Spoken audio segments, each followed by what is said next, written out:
Why is it called the Mandukya Upanishad? This comes from the Ayurveda. Why is it called the Mandukya Upanishad? Manduk in Sanskrit means a frog. Was there a rishi who was a frog? Why is it called Mandukya Upanishad? In fact, some people go so far as to say there was a rishi whose name was Mandukya. So I had no other way other than asking Maheshwarnath Babaji, why is it called a Mandukya?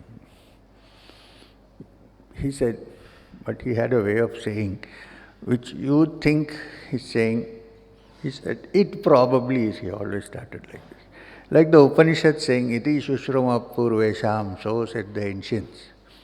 The same way he said, so said the ancients. That's because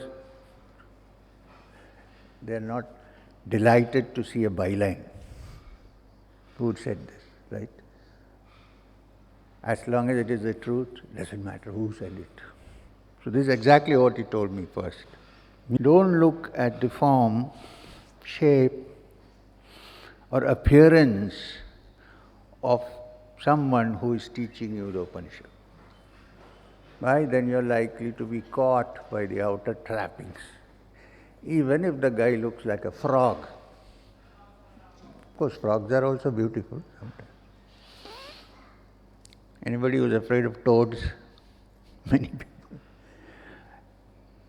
Even what is important is what comes out, the teaching, rather than the shape of the guy who teaches, or the person, or the source from where it comes.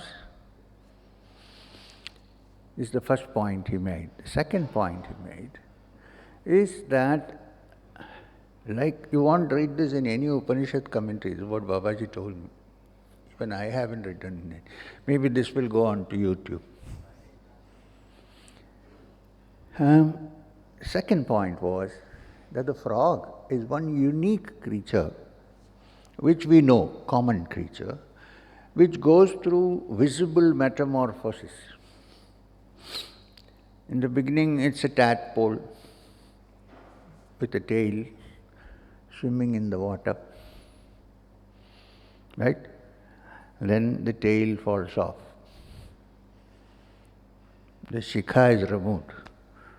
And one becomes what? A sannyasin, enters the jnana marga.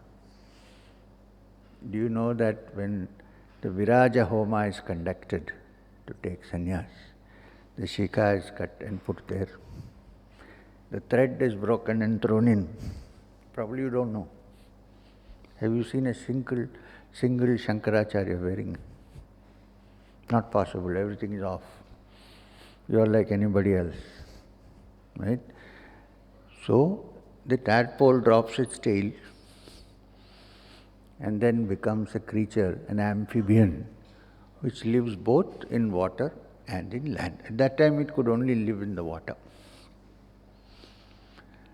So, this metamorphosis of a frog indicates that when we approach the truth, I'm not saying physically you should cut off your, that's not what I mean. We cut off this ego tail that hangs and put it into the fire, along with all distinctions of human beings, created by human beings, and then start the journey. The frog's metamorphosis at different stages of life also represents the different states of consciousness through which we all move.